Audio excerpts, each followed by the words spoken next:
Mantan Menteri Pertanian sekaligus terdakwa kasus dugaan pemerasan Syahrul Yassin Limpo atau SYL tidak kuasa menahan tangis saat membacakan nota pembelaan atau pledoinya di Pengadilan Tindak Pidana Korupsi atau Tipikor pada Pengadilan Negeri Jakarta Pusat. Tangis SYL pecah mengingat sidang pembacaan pledoi pada Jumat 5 Juli 2024 kemarin bertepatan dengan hari ulang tahun istrinya Ayun Sri Harahap. Menurut SYL, selama ini sang istri selalu mendampinginya dalam berbagai kondisi, termasuk saat terjerat perkara korupsi. Pun dengan kedua kakaknya, menurut SYL juga kerap mendampingi di persidangan. Namun kedua kakaknya wafat saat perkara ini bergulir. Tangis SYL kembali pecah saat mengungkit soal kedua kakaknya tersebut. Masih terkait anggota keluarganya, SYL juga menyebut nama anak dan cucunya di dalam pledoi. Kata SYL, dia tidak pernah melihat sebuah persidangan menghadirkan kakek hingga cucu dalam waktu bersamaan. Secara meyakinkan dipidana, sehingga mungkin terhadap masing-masing unsur menjadi urgensi dalam sebuah proses persidangan. Terkait unsur bukti, setiap unsur akan dari hukum berikan pada bagian analisis risiko ini. Dilanjutkan ya.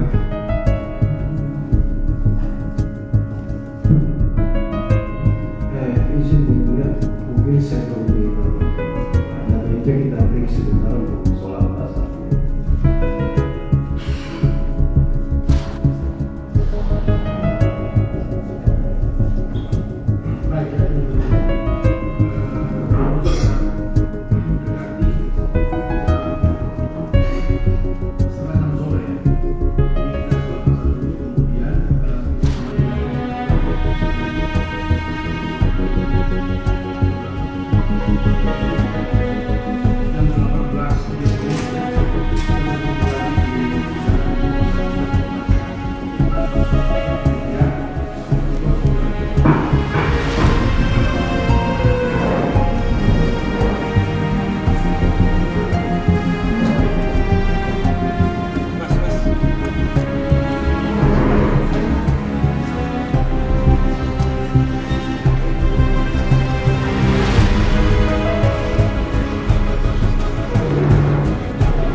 Ingin fokus dalam kaitan dengan pembelaan, dalam kaitan dengan tuntutan dari JPU, sehingga saat ini fokus kita dan penegasan kita terkait dengan pledoi yang dibuat oleh beliau maupun oleh lawyer adalah dalam konteks. Sempat disebutkan terkait dengan pernyataan dari ajudannya, kesaksian dari ajudannya yang kemudian dinyatakan oleh Pak SYL itu sebagai tidak benar. Ya benar, dan memang itu ada fakta dan ada keterangan lain yang kemudian membuktikan bahwa yang bersangkutan sering mencatut nama Pak Menteri dalam berbagai hal, teristimewa dalam kaitan dengan meminta uang ataupun melakukan kalau sudah bayar terus rembes, termasuk juga seperti ada pembelian handphone, koper, baju, itu kan mencatut nama Pak Menteri semua.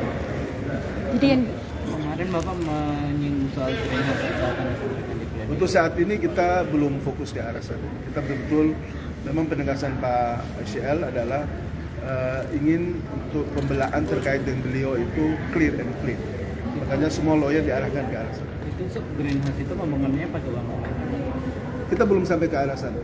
Kita masih dalam konteks pembelaan hari ini terkait dengan apa yang didakwakan dan apa yang dituntut oleh oleh teman-teman di JPU. Tapi yang Greenhouse sudah disampaikan ke KPK, Pak? kita tidak dalam konteks itu untuk hari ini. Belum. Tapi kan kemarin menyinggung. Ya, itu soal lain. Dari KPK sendiri sebetulnya sudah menaruh atensi lah bahasanya gitu, udah mulai bicara mungkin soal Ya, saat ini kita fokus penegasan Pak SEL adalah fokus semua daya upaya dikerahkan untuk bagaimana membantah semua alibi, semua argumentasi yang dibangun oleh JPU dalam kaitan dengan persoalan Kemenhan yang beliau hadapi.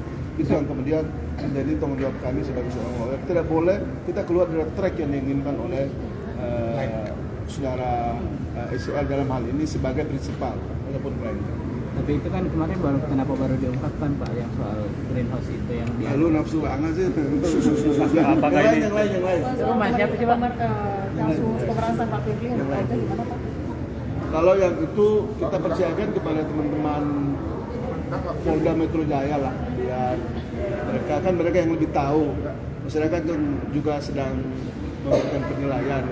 Jadi ya menurut kami gimana ya? Kita ngomong actual, cuman ya kalau seperti itu saya kira mungkin teman-teman di Polda Metro Jaya punya alasan sendiri. Jadi teman-teman media bisa bertanya misalnya. Tapi artinya untuk nilai yang dibuat berapa 1,3 atau ada yang lain Pak? Kalau yang sesuai dengan yang kami ketahui itu sekitar itu. 1,3. Itu kan yang sudah ada dari keterangan sebelumnya. Pak tadi kan mengucapkan terima kasih dan meminta maaf pada Pak Jokowi, Pak Surya Paloh. Apakah itu bagian dari strategi agar hukuman nantinya ringan gitu? Loh, emang apa urusan mereka dengan soal hukuman di sini? Emang Anda yakin bahwa mereka bisa memproteksi atau intervensi soal ini? Enggak. Saya kira peradilan itu mereka independen. Dan soal terima kasih itu kan adalah ungkapan emosional beliau sebagai seorang menteri, sebagai seorang pembantu, sebagai orang yang pernah diangkat dari bawah ke atas oleh Pak Surya Paloh. Ya saya kira itu sesuatu yang wajar lah dan lumrah. Saya manusiawi itulah. Dan saya kira tidak ada soal, atau ada soal buat teman-teman media. Tidak ada kan? Ya, tidak ada masalah. Pak tadi. Download Tribun X sekarang, menghadirkan lokal menjadi Indonesia.